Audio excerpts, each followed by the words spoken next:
আমরা আলোচনা করব পৃথিবীর আকৃতি। এক সময় মনে করা হতো পৃথিবীর আকৃতি সমতল, কারণ আমরা যেদিকেই তাকাই সেদিকেই সমান ভূমি দেখতে পাই। সেই সময় মানুষ মনে করত যে পৃথিবীর একটা সমতল আকৃতির বর্গাকার বা প্লেটের মতো অংশ, তার মধ্যে আমরা বসবাস করছি, না হলে আমরা পড়ে যেতাম।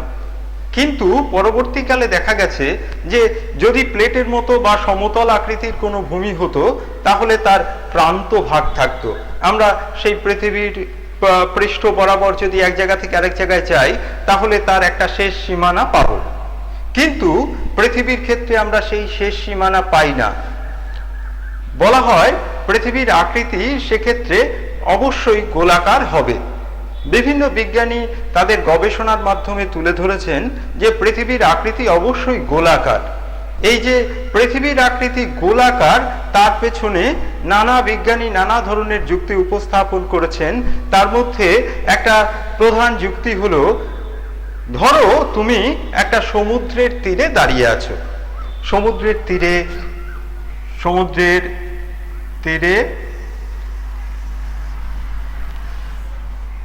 তুমি দাঁড়িয়ে আছো। তুমি দেখতে পাচ্ছ একটা জাহাজ তোমার দিকে আসছে। তুমি এখান থেকে প্রথমে তার মাস্তুলটাকে দেখতে পাবে। এই যে মাস্তুলটাকে দেখতে পেলে তখন তোমার মনে প্রশ্ন জাগ যে একটা কিছু তোমার দিকে আসছে। তুমি এখানে যখন জাহাজটা এলো তখন তার ডেক অংশটাকে দেখতে পেলে। যখন জাহাজটা এই জায়গায় এলো তখন জাহাজটার পুরো অংশ তুমি দেখতে পেলে, জাহাজটা তোমার দিকে আসছে।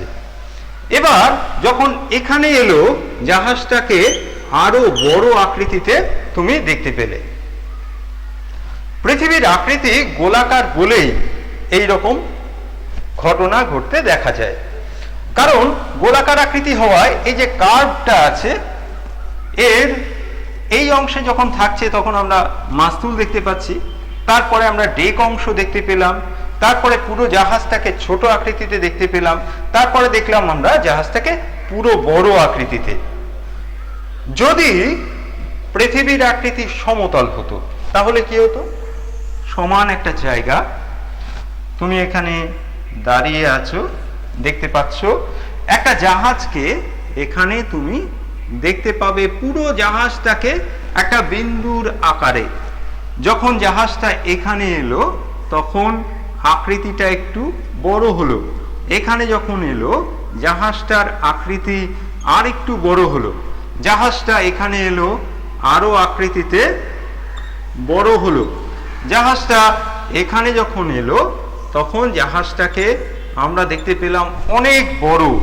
তার মানে আমার দিকে যত আসছে জাহাজটা আকৃতিতে বড় হতো।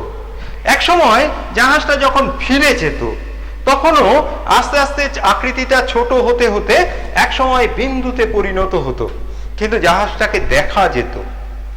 যেহেতু পৃথিবীর আকৃতি সমতল নয়, পৃথিবীর আকৃতি গোলাকার, সেই কারণেই আমরা জাহাজের পরিপূর্ণ অংশ একসঙ্গে দেখতে পাই না বা পরিপূর্ণ অংশ একসঙ্গে অদৃশ্য হয় না।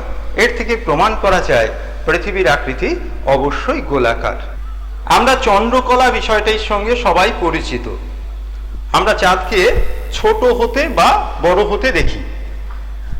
এই যে চাঁদের ছোট হওয়া বা বড় হওয়া, এটা একটা স্বাভাবিক ঘটনা।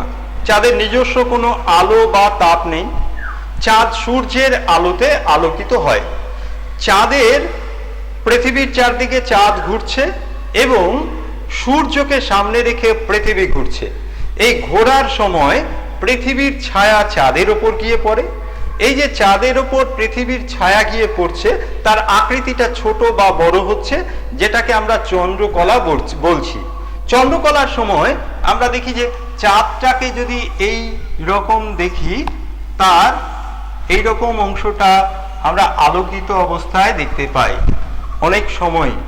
তারপরে এটা কম বা বেশি হয়।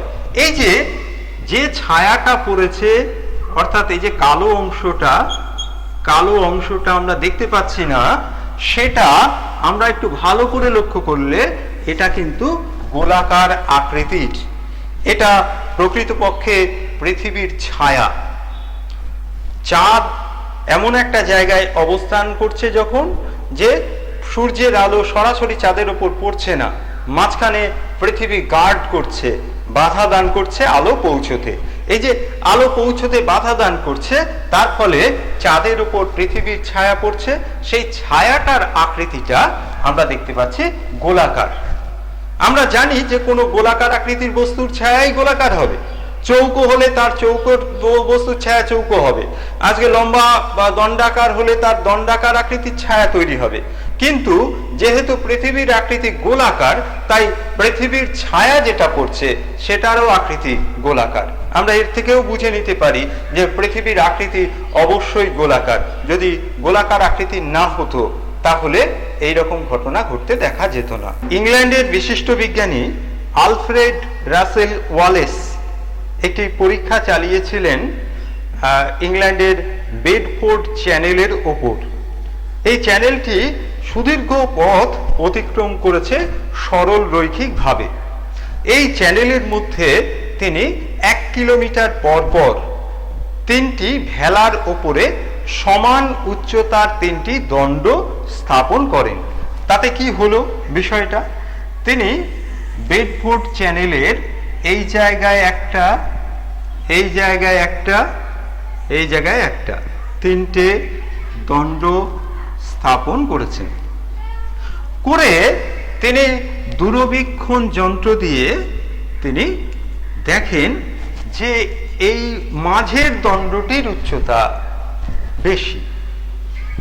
অ্যাকচুয়ালি পৃথিবীর আকৃতি গোলাকার বলেই এই 3টে দণ্ডের উচ্চতা সমান হয়নি। পাশের দুটো যে দণ্ড আছে তার উচ্চতা প্রায় সমান, কিন্তু মাঝের দণ্ডটি উঁচু হয়ে আছে। এর থেকে তিনি প্রমাণ করেন যে অবশ্যই পৃথিবীর আকৃতি গোলাকার। যদি পৃথিবীর আকৃতি গোলাকার না হতো তাহলে মাঝের দণ্ডটি উঁচু হতো না।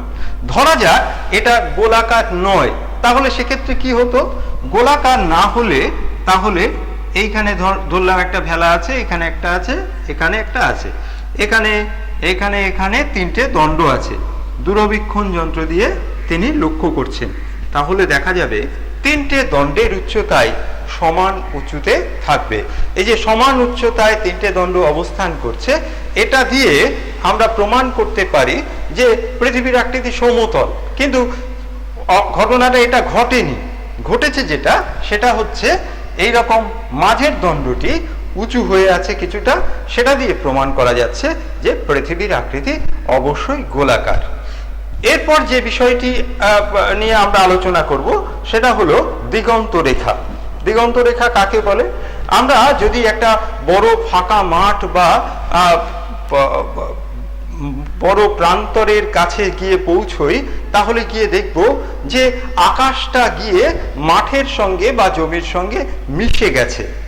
যেখানে গিয়ে আকাশটা জমির সঙ্গে মিশেছে বা মাঠের সঙ্গে মিশেছে, সেই জায়গাটাকে যদি একটা রেখা দিয়ে যুক্ত করা যায়, তাহলে যে কাল্পনিক রেখা আমরা পাই তাকে আমরা বলি দিগন্ত রেখা। অনেক সময় বাচ্চা বয়সে আমাদেরও হয়েছে যে আকাশটাকে ধরতে পারবো, এই মানসিকতা থেকে আমরা ছুটতে শুরু করলাম। গিয়ে কিছুটা দূর গিয়ে দেখলাম ওই দিগন্ত রেখাটা আর ওই জায়গায় নেই, আরো দূরে চলে গেছে। তার মানে অ্যাকচুয়ালি দিগন্ত রেখা নয়, অ্যাকচুয়ালি পৃথিবীর দৃশ্যমানতা, পৃথিবীর যে অংশটা আমরা দেখতে পাচ্ছি সেটা। এবার আমরা এই যে দিগন্ত রেখাটাকে পাচ্ছি সেটা যে গোলাকার, সেটা দেখে প্রমাণ করা যায় যে পৃথিবীর আকৃতি অবশ্যই গোলাকার। যদি গোলাকার না হতো তাহলে দিগন্ত রেখার আকৃতিটা গোলাকার হতো না। আমরা যত ছুটে যেতাম গিয়ে ওই রকম গোলাকার আকৃতির দিগন্ত রেখা দেখতে পেতাম না। উচ্চতা বৃদ্ধির সাথে সাথেও দিগন্ত রেখার আকৃতির পরিবর্তন ঘটতে দেখা যায়। যদি আমরা কোনো টাওয়ারের উপরে উঠি, বিভিন্ন উচ্চতায় আমরা বিভিন্ন আকৃতির দিগন্ত রেখা দেখতে পাবো। ধরা যাক আমরা একটা টাওয়ারের উপর উঠেছি, সেখান থেকে দিগন্ত রেখাগুলো দেখছি, তাহলে এই রকম দিগন্ত রেখা দেখা যাবে। এটা ধরলাম পৃথিবীর একটা অংশ, এই রকম দিগন্ত রেখা দেখতে পাওয়া যাবে। যত উপরে ওঠা যাবে দিগন্ত রেখাগুলো তত বড় হতে শুরু করবে। যত উপরে ওঠা যাবে তত দিগন্ত রেখাগুলো বড় হবে। এই যে দিগন্ত রেখাগুলো আকৃতিতে বড় হচ্ছে, এটা দিয়ে প্রমাণ করা যায় যে অবশ্যই পৃথিবীর আকৃতি গোল। এই যে পৃথিবীর আকৃতি গোল আমরা বলছি, গোল কেন হলো? আমরা একটা সাধারণ ধারণা নিয়ে বিষয়টি পরিষ্কার করতে পারি যে নদীর ভেতরে যে নুড়িগুলো আসে, উচ্চ প্রবাহ থেকে পর্বত থেকে বিচ্ছিন্ন হয়ে যে নুড়িগুলো নিচের দিকে প্রবাহিত হয়ে সমতল ভূমি অঞ্চলে এসে পৌঁছয়, সেই নুড়ির আকৃতি যদি দেখি তাহলে দেখব সেটার ম্যাক্সিমাম গুলোই গোলাকার আকৃতির হয়। আমাদের পৃথিবী সৃষ্টির পর থেকেই আবর্তন করছে। সেই সময় আমরা জানি যে পৃথিবী প্রাথমিক অবস্থায় উত্তপ্ত গ্যাসীয় অবস্থায় ছিল। পরবর্তীতে সেটা তাপ বিকিরণ করে তরল অবস্থা লাভ করে। তারও পরে এর ওপরের অংশটা কঠিন হয়, কিন্তু অভ্যন্তর ভাগ এখনো তরল অবস্থায় আছে। এই গ্যাসীয় অবস্থায় পৃথিবীর আবর্তন ছিল, তরল অবস্থায় ছিল যখন তখনও আবর্তন ছিল। এখন ওপরের অংশটা কঠিন হয়েছে, এখনো পৃথিবীর আবর্তন আছে। এই যে পৃথিবী আবর্তন করছে, আবর্তন করার সময় পৃথিবীর মধ্যে একটা ঘূর্ণনজনিত বল কাজ করছে। এই বল কাজ করার ফলে পৃথিবীর আকৃতিটা গোলাকার আকৃতির হচ্ছে। আমরা বিষয়টিকে একটা মাটির তালকে, মাটি দিয়ে তৈরি করা একটা এবড়ো খেবড়ো তালকে যদি আমরা ঘোরাই, তাহলে সেক্ষেত্রেও সেটা আস্তে আস্তে গোলাকার আকৃতি লাভ করবে। পৃথিবীর ক্ষেত্রেও তাই হয়েছে। আমরা পৃথিবীর আকৃতি গোলাকার এরপরে যে বিষয়টি থেকে প্রমাণ পাবো সেটা হচ্ছে চোখে দেখে। আমরা একসময় পৃথিবীর বাইরে বেরিয়ে যাওয়ার কথা কল্পনা করতে পারতাম না। পরবর্তীতে যখন রকেট আবিষ্কার হয়েছে, যখন চন্দ্রযান আবিষ্কার হয়েছে, তখন চন্দ্রযানে করে মানুষ চাঁদে গিয়ে পৌঁছেছে। চাঁদ থেকে পৃথিবীকে দেখতে পেয়েছে মানুষ যে পৃথিবীর আকৃতিটা কেমন। চাঁদ থেকে মানুষ পৃথিবীকে দেখতে পেয়েছে পৃথিবী গোলাকার এবং পৃথিবীকে দেখতে নীল রঙের। সারা পৃথিবীটা নীলাকার আকৃতির একটা গোল বলের মতো অংশ। এটা চাঁদ থেকে মানুষ দেখতে পেয়ে বুঝতে পেরেছে যে সত্যি পৃথিবীর আকৃতি গোলাকার। আমরা যদি পৃথিবী পৃষ্ঠের যে কোনো প্রান্ত থেকে যাত্রা শুরু করি একটা নির্দিষ্ট দিকে, সমগ্র পৃথিবী ঘুরে আমরা ঠিক সেই যে জায়গা থেকে যাত্রা শুরু করেছিলাম সেই একই জায়গায় এসে পৌঁছবো। যদি ধরা যাক পৃথিবীটা এরকম গোলাকার আকৃতির, এবার এই গোলাকার আকৃতির পৃথিবীর আমরা এই জায়গা থেকে যাত্রা শুরু করলাম একটা নির্দিষ্ট দিকে। আমরা যাচ্ছি, অনির্দিষ্ট কালের জন্য যাচ্ছি। যেতে যেতে আমরা ঠিক যেখান থেকে যাত্রা শুরু করেছিলাম সেখানে এসে পৌঁছবো। একমাত্র গোলাকার আকৃতি হলেই এই রকম ঘটনা সম্ভব। যদি গোলাকার আকৃতি না হতো এই রকম একই জায়গায় এসে পৌঁছানো সম্ভব হতো না।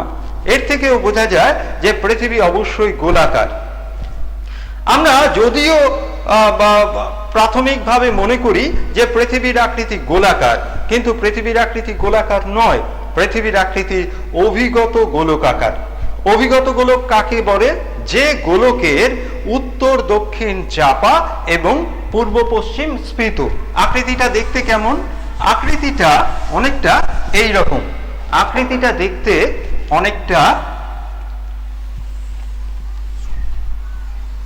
এই রকম, গোলাকার নয়। আমি যদি গোল আঁকি, গোলটা এই রকম হবে, গোলটা এই রকম হবে। তার মানে গোল নয়, এই উত্তর দক্ষিণে চাপা এবং পূর্ব পশ্চিমে স্ফীত যে গোলক তাকে আমরা বলছি অভিগত গোলক। পৃথিবীর আকৃতি ঠিক অভিগত গোলকাকার। কেন? কারণ এই উত্তর দক্ষিণে যে ব্যাসটা পাই, পৃথিবী কেন্দ্র ভেদ করে যে ব্যাসটা পৌঁছচ্ছে সুমেরু বিন্দু থেকে কুমেরু বিন্দু পর্যন্ত, এটাকে সুমেরু বিন্দু যদি ধরি আর এটাকে কুমেরু বিন্দু যদি ধরি, এই সুমেরু বিন্দু থেকে কুমেরু বিন্দু থেকে পর্যন্ত যে ব্যাসটা পাবো সেটা হচ্ছে 12,714। 12,714 কিলোমিটার।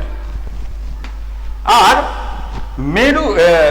নিরক্ষীয় ব্যাস অর্থাৎ নিরক্ষরেখার এক প্রান্ত থেকে নিরক্ষরেখা বরাবর সুকেন্দ্রভেদকারী রেখা অপর প্রান্তে পৌঁছলে সেই যে রেখাটা, সেই নিরক্ষীয় ব্যাস হচ্ছে 12,757 কিলোমিটার।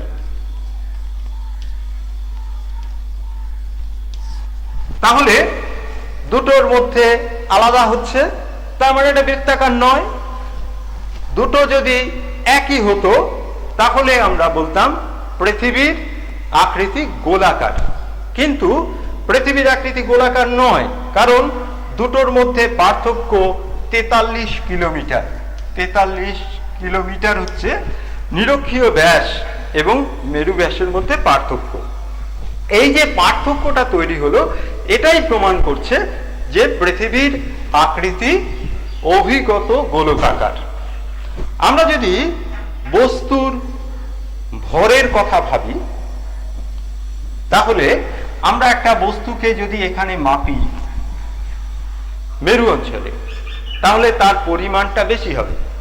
কিন্তু আমরা যদি নিরক্ষীয় অঞ্চলে আসি, এসে যদি মাপি ওই বস্তুরই ভর, তাহলে সেটা হবে কম।